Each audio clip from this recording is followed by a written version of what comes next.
every single paycheck, trusting my family to secure my future. But when I came home wounded, limping, and broken, reality hit me like a physical blow.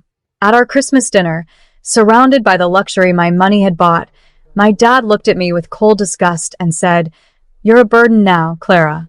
Get out of my house." My mother and siblings just stared at their plates, silently agreeing that a disabled veteran didn't fit into their picture-perfect life. Shattered and completely broke, I took a midnight bus to my late grandpa's abandoned farm, expecting nothing but ruins.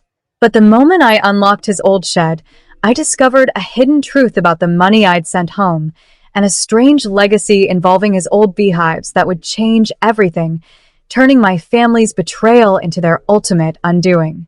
My name is Clara, and I am 27 years old. For a decade, the barracks, the desert heat, and the heavy weight of combat boots were the only reality I knew. Every single month, like clockwork, I signed over my military paychecks and sent them straight to my parents. I trusted them blindly. I thought I was building a safety net, a foundation for the day I'd finally hang up my uniform and step back into civilian life. But a year ago, an explosion changed everything. I woke up in a military hospital with a shattered leg, a discharge notice, and a future that felt completely terrifying. When the metal brace was bolted to my leg, I didn't panic. I comforted myself with the thought that I had a home to return to and a family who loved me.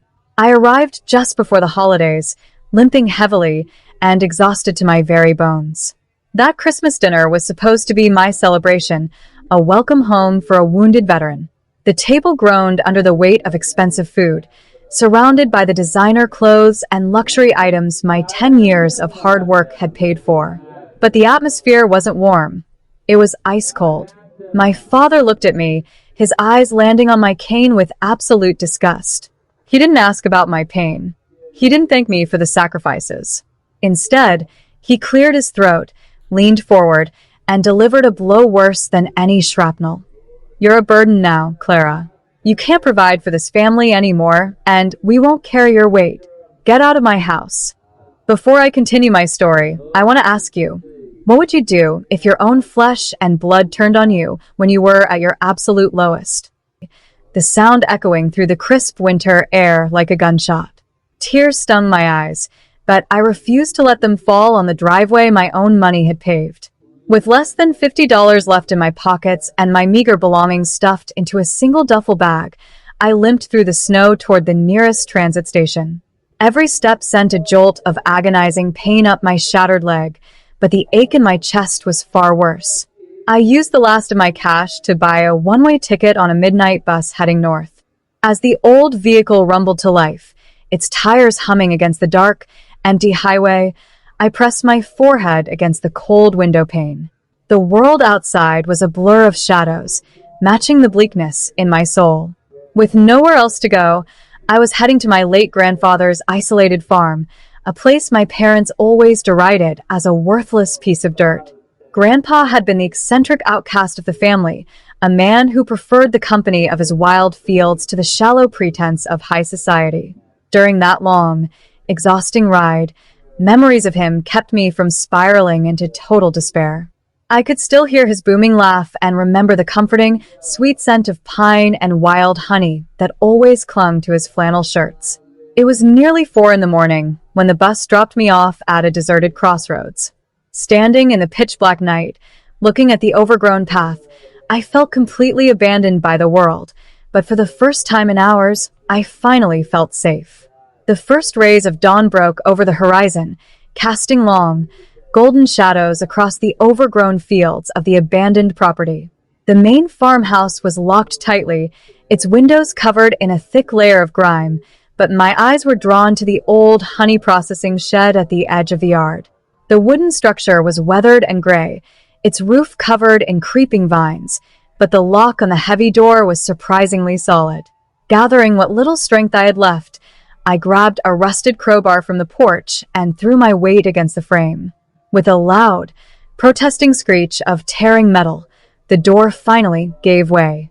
Stepping inside, the sweet, heavy scent of old beeswax and dried lavender filled the air. It was dark, but a single beam of morning light pierced through a crack in the wall, illuminating the center of the room. There, sitting atop a clean wooden table, was a pristine, dust-free metal lockbox. It looked entirely out of place in the neglected shed. My heart hammered against my ribs as I approached it. Tied to the handle was a small key with a tag that simply read, "For Clara." With trembling fingers, I turned the key. The lid popped open to reveal a thick legal ledger and a sealed envelope written in my grandfather's distinct, bold handwriting. I tore open the letter, tears blurring my vision as I read his words.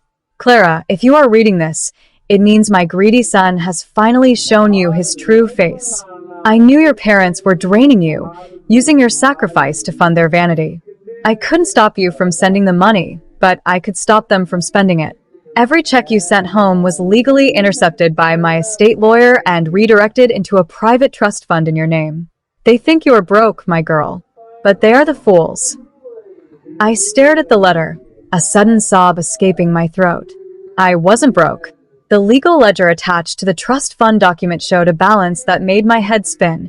Hundreds of thousands of dollars, sitting untouched, safely out of my family's greedy reach. But as my eyes skipped down the page, I realized Grandpa's plan went far deeper than just saving my military paychecks. "The money will give you security, Clara," the letter continued, "but the land will give you purpose. Look out the window at the apiary.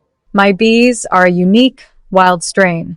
The organic honey they produce holds a rare, premium market value that I kept entirely hidden from the rest of our family. They thought this farm was worthless dirt, so they never tried to claim it. It belongs to you now." I looked out the cracked window of the shed toward the sloping hill, where dozens of wooden beehive boxes sat nestled among the overgrown wildflowers. A few early spring bees were already buzzing lazily through the morning air. For the past year, I had felt like a broken tool, discarded because I could no longer fight. But looking at those hives, a spark of determination ignited inside me. I didn't waste a single day. Using the wealth in the trust fund, I hired local contractors to restore the farm and purchase state-of-the-art beekeeping equipment. I threw myself into learning the trade, spending my mornings in a white protective suit, surrounded by the gentle hum of thousands of bees. The repetitive, focused work became my therapy, slowly healing my mind, while the fresh air strengthened my body. I wasn't just rebuilding a business, I was reclaiming my life. 12 months passed, and the quiet, overgrown fields of my grandfather's farm were completely transformed. The gentle hum of a few dozen hives had grown into a powerful, synchronized chorus of over 300 thriving colonies. By strictly preserving Grandpa's secret, wild bee strain, and pairing it with sustainable, high-end organic packaging, Grandpa's Bees Honey took the market by storm. It wasn't just local produce anymore. It had become a premium luxury brand, sought after by high-end boutique grocers and health-conscious consumers nationwide. The dark, amber liquid was liquid gold, and the profits poured in faster than I ever could have anticipated. My daily routine out in the clean air and warm sunshine did wonders for my physical recovery.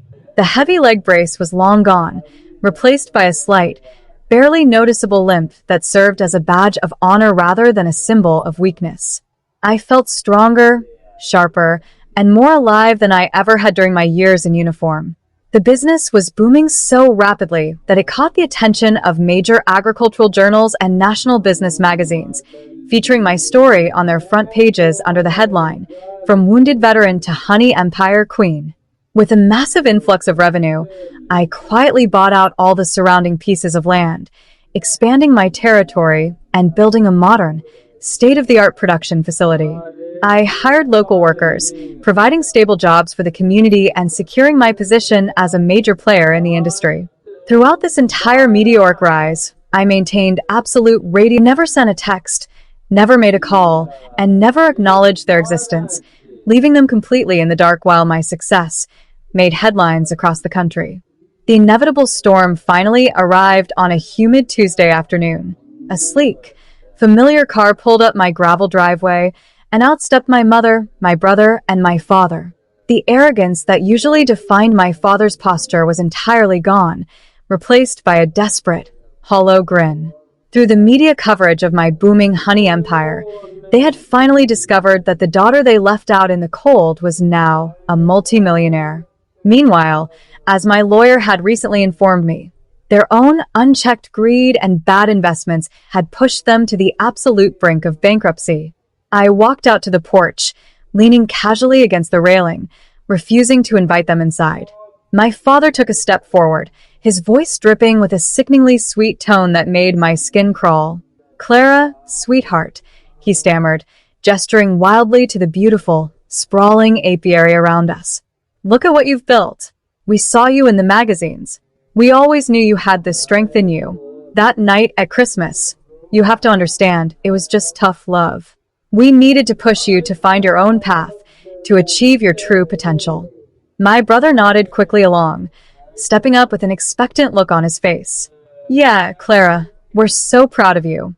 But things are tight at home right now. We were thinking we could manage your logistics, or maybe after all."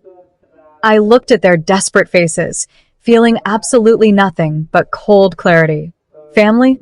I asked, my voice cutting through the warm afternoon air like ice. "The only family I recognize on this land is the grandfather you called a fool and the bees that gave me my life back." I didn't waste another breath on them.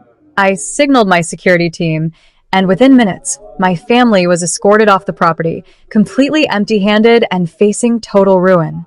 They wanted my empire, but they left with nothing but the crushing weight of their own choices. My grandfather's brilliant plan didn't just save my future. It proved that loyalty and love will always outlast greed. My physical wounds didn't break me. They guided me straight to the fields where I belonged, transforming my pain into absolute power. Now, I'm curious about you, who listened to my journey. What would you do if your family begged for a second chance after, so I can see how far my story has traveled? And meanwhile, choose one of the two stories on the screen right now to see what happens next. Thank you for watching.